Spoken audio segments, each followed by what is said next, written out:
Step number 5. Decide between updates versus pre-scheduled emails. The next question that you're going to have to tackle is, when will you be sending out your emails? You have to understand that your squeeze page sets up your list members' expectations. If you do things right, your list members should not be surprised that you're sending out emails to them. They should expect this information. You have to decide whether your list is going to be an update-driven list or a scheduled list. People who sign up for update-driven lists expect emails to come at any time. Maybe there's late-breaking news in your niche. Maybe there is a hot development that needs their attention.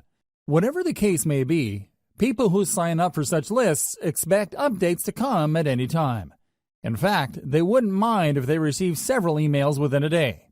On the other hand, there are lists that are expected to send updates every once in a while. Maybe there are no late-breaking developments.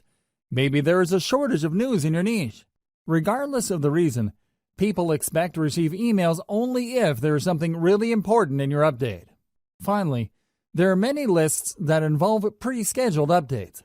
These are usually tutorials or autoresponder series that people specifically sign up for.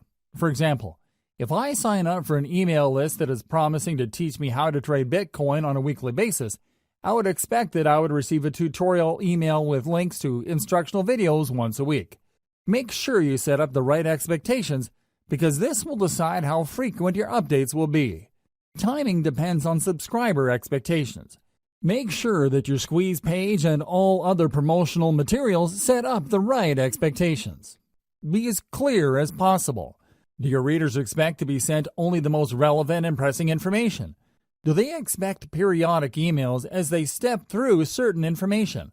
I wish I could tell you that this is pretty straightforward, but it isn't. It really depends on the incentive you're using. It is also influenced by your target niche. Maybe you're in a niche where people expect rapid updates. For example, the cryptocurrency world changes rapidly. There are all sorts of late-breaking news. If you were to sign up for a mailing list specializing in cryptocurrency, you probably would want to be notified about the latest moves by global regulators or authorities involving Bitcoin and other cryptocurrencies. Finally, you might want to consider the industry standard of your niche. If you sign up for your competitors' list and you notice that they tend to have the same schedule when it comes to their updates, then you might want to start with that schedule.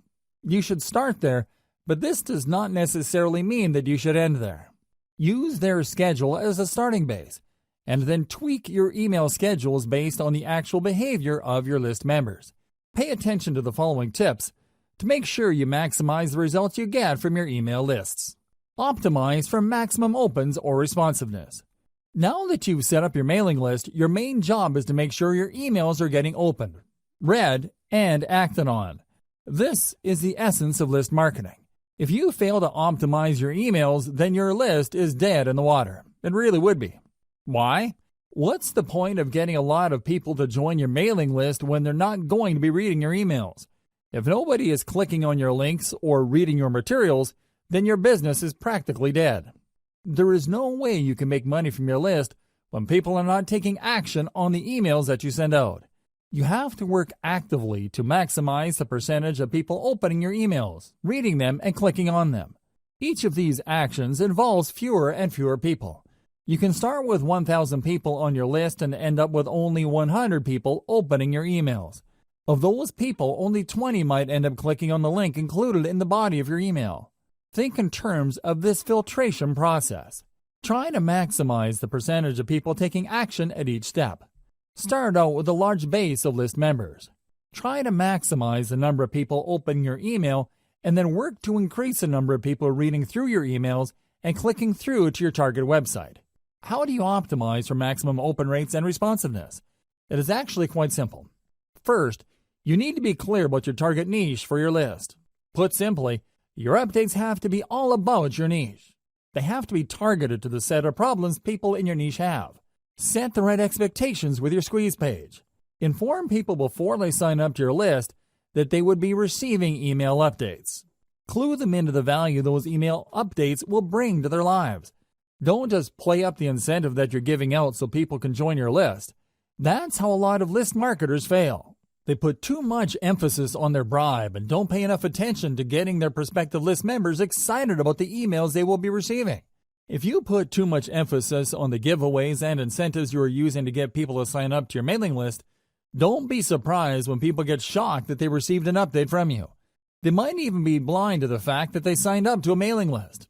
Your squeeze page might have emphasized or played up the incentives so much that your list members were under the impression that you're just giving away free stuff and won't be sending them emails. Set the right expectations with your squeeze page.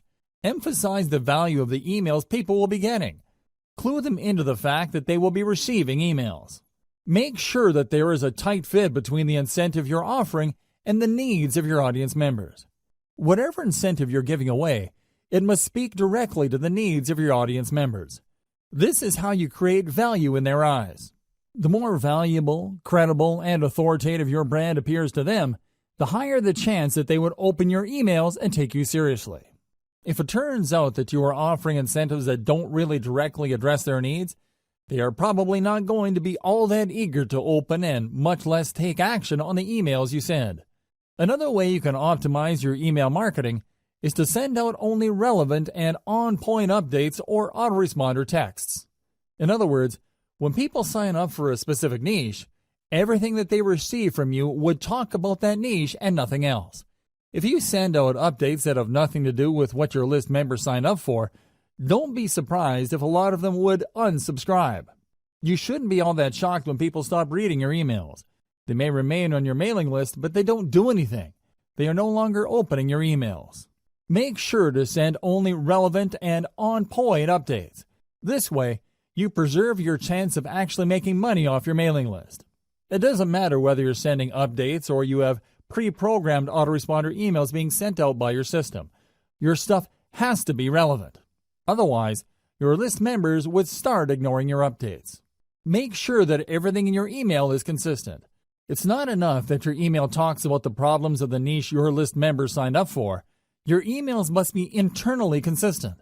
You must remain focused like a laser in adding value to the lives of your list members. They should immediately see that reading your emails would add something to their lives. Finally, once you have people on your main email list, you need to work quickly to segment them. In other words, when people sign up for your general niche list, you need to start sending updates that would enable them to separate or filter themselves based on the specific subproblems that they are interested in. You can also send updates with links to low-cost products, so you can segment your list membership base into two camps: proven buyers and information list members. Once you have these two segmented lists going, you can then spend a lot more time trying to convert the proven buyers so they can buy higher dollar items.